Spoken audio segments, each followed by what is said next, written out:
যে আল্লাহর কাছে আত্মসমর্পণ করে তাকে বলা হয় মুসলিম। আমরা জানি মুসলিমদের মধ্যে অনেক দল আছে, নতুন নাম দিলে সেটার মধ্যে একটা বিভক্তি এসে যাবে। হানাফি মাযহাবে 4টা গ্রুপ আছে, শাফি মাযহাবে আছে কাদিম আর জাদিদ। তারপরে আহলে হাদিস, কাশ্মীরে গেলে দেখবেন অনেক আহলে হাদিসের গ্রুপ আছে। আর কেরালায় দেখবেন মুজাহিদি, মুজাহিদি KNM, কেরালা নাজরাতুল মুজাহিদি। কেরালায় তো নিজেদের আহলে হাদিস বলে না, মুজাহিদি। আপনি যদি সৌদি আরবে গিয়ে বলেন আমি আহলে হাদিস, তারা বলতে সেটা আবার কি? সৌদি আরবে খুব কম লোক জানে আহলে হাদিস শব্দটা কি। তারা সালাফি শব্দের সাথে পরিচিত। তবে সালাফি আর আহলে হাদিস দুটো আসলে একই রকম, শুধু নামটা আলাদা। কিছু দেশে দেখবেন আনসারি, ঠিক? তাহলে এক এক জায়গায় এক এক নাম। আর ইন্ডিয়ার আহলে হাদিসটা অনেক জায়গায় সালাফি নামে পরিচিত, ঠিক?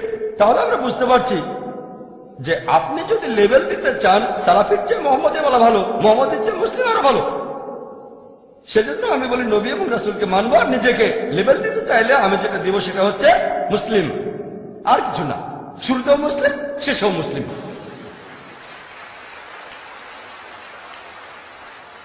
আমি কোন মুসলিম ভাইকে ছোট করছি না, হোক হানাফি, শাফি, হামলি, মালিকি, আহলে হাদিস।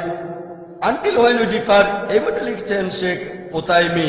আপনারা আমাদের এখানে বইটা পাবেন।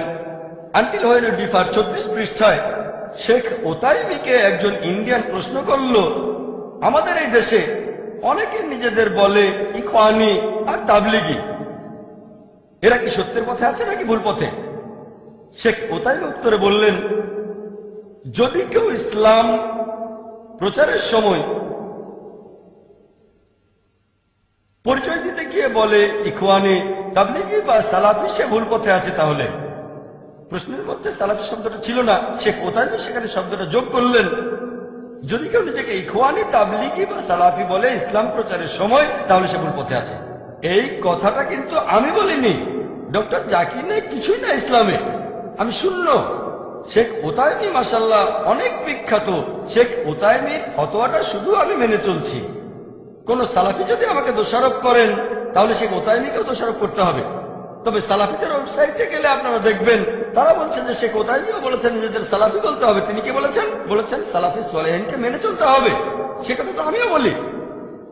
এভাবে বললে শেখ ওতাইমিও আপত্তি করবেন না। তবে ধর্মপ্রচারের সময় যদি বলেন নিজেদের সালাফি বলতে হবে, তিনি বলেছেন এই কাজটা ভুল, ভুল কাজ। তাহলে শেখ নাসিরউদ্দিন আলবানী এক প্রান্তে ফরজ, শেখ ওতাইমি বলেছেন এটা ভুল। তবে দুজনেই এটা মানেন। শেখ নাসিরউদ্দিন আলবানী আরো বলেছেন, যদি বলো সালাফি আর ভাবো তুমি শ্রেষ্ঠ, তাহলে সেটা ভুল। শেখ সালেহ ফারজানা বলেছেন, যদি ভাবো সালাফি বলে তুমি শ্রেষ্ঠ, তাহলে সেটা ভুল। তাহলে যে বিশেষজ্ঞরা বলেছেন সালাফি পরিচয় দেওয়াটা ফরজ, তারাও বলেছেন যদি বলো সালাফি আর ভাবো আমি শ্রেষ্ঠ, আমি বেহেশতে যাব, অন্যরা যেতে পারবে না, সেটা ভুল। শেখ সালেহ ফারজান, শেখ নাসিরউদ্দিন আলবানী, শেখ বিন বাজ, শেখ ওতাইমি বলেছেন যে সালাফি বলে পরিচয় দেওয়াটা উচিত না। আমি শেখ ওতাইমির মতো কঠিন করে বলবো না। যদি জিজ্ঞেস করেন তাহলে বলবো মুসলিম পরিচয় দেওয়াটাই সবচেয়ে ভালো। যদি কেউ নিজেকে সালাফি বলে পরিচয় দেয়, কোন কোন ক্ষেত্রে সেটা মুবাহ, ভালো, শর্টকাট। আমি বলছি না এটা হারাম, আমি এটাকে হারাম বলছি না। তবে সবচেয়ে ভালো সেফ, 100% সেফ মুসলিম। এটা নিয়ে বিশেষজ্ঞদের কোনো মতভেদ হবে না। যদি কেউ সংক্ষেপে বলতে চায়, পুরো কথাটা হলো মানে কোরআন, সুন্নাহ, সালাফি, সালেহিন, শুধু এটা বোঝানোর ক্ষেত্রে। যদিও ব্যাপারটা এমন না, লোকজন বলে সালাফি বেহেশতে যাব, অন্য সবাই দোজখে যাবে, এভাবে বললে সেটা ভুল। সংক্ষেপে আমি এটাকে বলবো মুবাহ, এটা ফরজ না। আমি এখানে যার কতটা মানব তিনি শেখ সালেহ মুনাজ্জিদ। শেখ সালেহ মুনাজ্জিদ বলেছেন, যদি এটা বোঝাতে চান যে আপনি উদ্ভাবনকারীদের দলের নন, তাহলে কোনো সমস্যা নেই। কিন্তু যদি কেউ বলে আমি সালাফি বলে শ্রেষ্ঠ, তাহলে সেটা ভুল। তিনি নবীজির একটা হাদিসের উদ্ধৃতি দিয়েছেন। নবীজি যখন মদিনায় ছিলেন, সেখানে আনসার আর মুহাজিরদের মধ্যে একটা কোন্দল হলো। মুহাজির ডাক দিল, ও আনসার, তোমরা এখানে চলে এসো। আনসাররা তার কাছে চলে আসলো। তারপর মুহাজির বলল, ও মুহাজির, আমাকে সাহায্য করো। নবীজি তার কাছে এসে বললেন, এই জাহেলিয়া সম্বোধনটার কারণটা কি? এমনিতে আনসার বলে ডাকা কিন্তু খারাপ না, মুহাজির ডাকটাও খারাপ না, কিন্তু এখানে গ্রুপ তৈরি হচ্ছে। আনসার, আমাকে সাহায্য করো, মুহাজির আমাকে সাহায্য করো। নবীজি বলেছেন এটা হলো জাহেলিয়া সম্বোধন। আনসার একটা সুন্দর নাম, আনসার মানে সাহায্যকারী, আমাদের নবীজির সাহায্যকারী।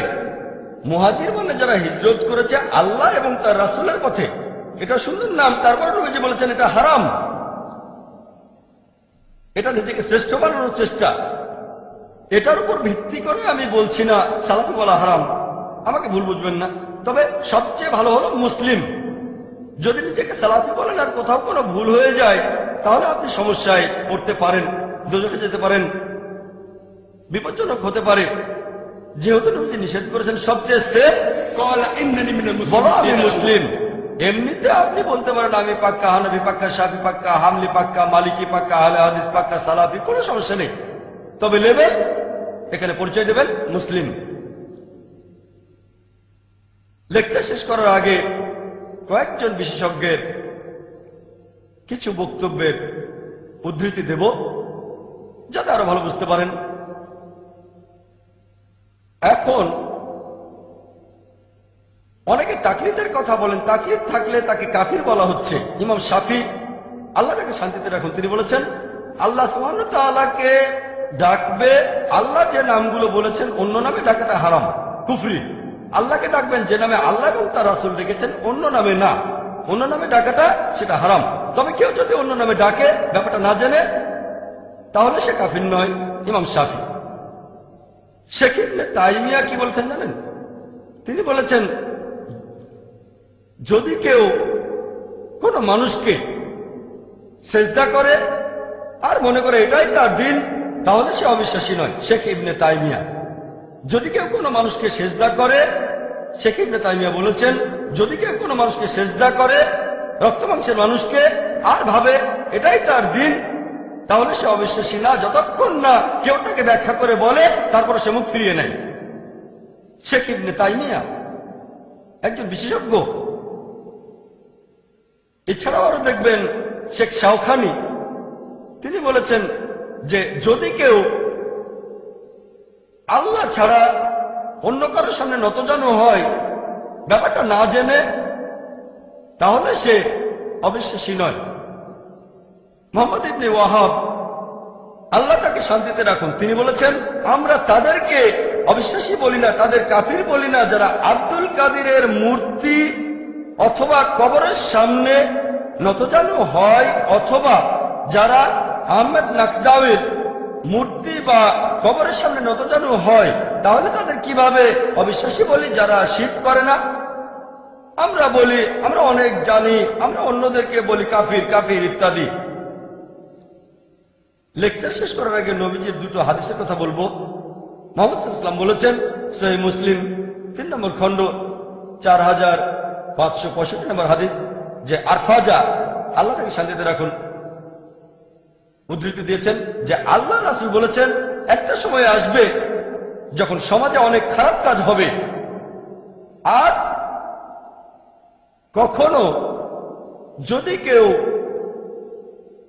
মুসলিম উম্মার একতা নষ্ট করতে চায় তাকে তরবারি দিয়ে আঘাত করো, যদি সে তাতেও না থামে মেরে ফেলো। নবীজি বলেছেন যদি কেউ মুসলিম উম্মার একতা নষ্ট করতে চায় তাকে তরবারি দিয়ে আঘাত করো, যদি তাতেও না থামে তাকে মেরে ফেলো। সহিহ মুসলিম 3 নম্বর খণ্ড 4565 নম্বর হাদিস। লেকচার শেষ করার আগে নবী সাল্লাল্লাহু আলাইহি ওয়াসাল্লামের আরেকটা হাদিস আপনাদের বলবো। সহিহ বুখারী 4 নম্বর খণ্ড 3606 নম্বর হাদিস। এই হাদিসটা বলে আমি শেষ করব। এখানে হুদায়ফা ইবনে ইয়ামান, আল্লাহ তাকে শান্তিতে রাখুন, তিনি বলেছেন লোকজন নবী সাল্লাল্লাহু আলাইহি ওয়াসাল্লামকে জিজ্ঞেস করতো কোন জিনিসটা ভালো, তবে আমি ভয় পেয়ে নবীজিকে জিজ্ঞেস করেছিলাম কোনটা খারাপ জিনিস। তিনি নবীজিকে জিজ্ঞেস করেছিলেন যে অজ্ঞানতার কারণে আমরা অনেক খারাপ কাজ করেছি, আল্লাহ আমাদের সঠিক পথে নিয়ে এসেছেন, এরপর কি আর কোনো খারাপ কাজ হবে? নবীজি বললেন হ্যাঁ, খারাপ কাজ হবে।